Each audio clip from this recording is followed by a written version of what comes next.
수험생 여러분 안녕하십니까? 에듀마켓에서 건축기사와 건축산업기사를 담당하고 있는 안남식교수입니다. 이번 시간은 2017년 제1회 기출문제 풀이 중에 61번부터 100번까지 건축설비 그리고 건축법규 기출문제 풀이 한번 해보도록 하죠.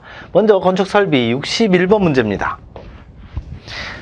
결합통기관에 대한 설명으로 옳은 것. 결합통기관의 일종의 정의죠. 배수 입상관. 자, 배수는 물 빼는 거죠. 통기 입상관, 공기 통하는 거, 서로 연결하는 통기관.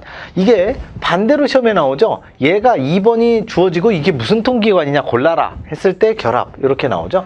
그래서 결합은 항상 배수관하고 통기관하고 서로 결합을 한다. 근데 얘네들은 배수와 통기를 겸하지는 않습니다. 그 두 개 이 역할을 겸하는 건 수변통기관이고 결합통기관은 그냥 결합만 해주는 거다. 이렇게 보시면 되고, 그리고 이 기출문제로 나올 때 항상 일종의 도피통기관입니다. 그것도 같이 알아두시기 바라고, 배수관하고 통기관하고 결합시키는 거 연결하는 거 결합통기관이다.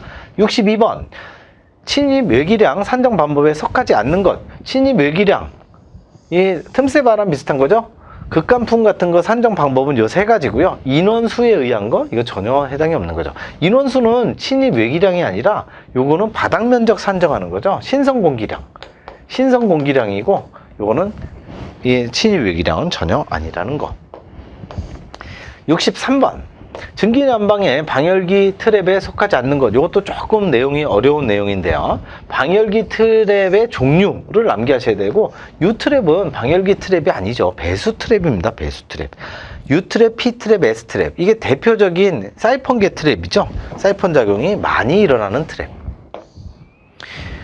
64번 갑니다. 배수 트랩에 관한 설명으로 옳지 않은 거. 4번 보시면 배수관 계통에 환기를 도모한다. 환기를 도모하는 게 바로 통기관의 대표적인 특징이죠.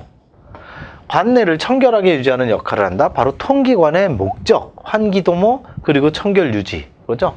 요거는 배수 트랩 1, 2, 3번 다 중요하고요. 요것도 중요합니다. 50mm 이상, 100mm 이하. 봉수 깊이는 딱 적정 깊이가 정해져 있죠. 그것도 같이 알아두시기 바라고. 65번 갑니다. 급탕 배관 설계 시 주의해야 될 사항으로 옳지 않은 것. 3번 보시면 직관부가 횡주관에서 신축이음이 강관이다. 신축이음을 강관일 경우에는 50m마다 한 개를 설치하는 게 아니라 강관은 30, 동관, 구리관은 20, PVC, 플라스틱은 10. 요거 3개가 시험에 쭈루룩 나오게 되죠. 강관인 경우에 30, 20, 10. 암기하기 좋으니까 순서대로 암기해 주시기 바랍니다. 그래서 강관이 50m마다 해서 틀린 보기가 됐었죠. 66번 송풍 온도를 일정하게 하고 송풍량을 변경한다. 송풍량 변경? 이거 변풍량이죠. 송풍량이 일정하다. 그러면 정풍량이 되는 것이고요. 그렇게 보시면 되고, 공기저하 방식에서 우리가 대표적으로 전공기 방식, 반송 동력이 굉장히 큰 단점을 몽땅 다 가지고 있는 전공기 방식의 대표적인 게 요 4가지. 단일 덕트, 정풍량, 변풍량, 이중 덕트, 그리고 멀티존 유닛. 이렇게 되니까 같이 종류도 반드시 암기해 주셔야 됩니다. 67번 갑니다. 저수조가 필요하고 수전에서 수전, 여기서 수전이라는 건요, 수도꼭지입니다. 수도꼭지 한자죠.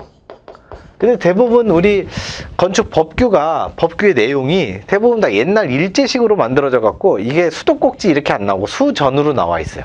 수전에서 압력 변동이 크게 발생할 우려가 있는 거. 압력 변동이 크다. 이 대표적인 게 압력 탱크죠.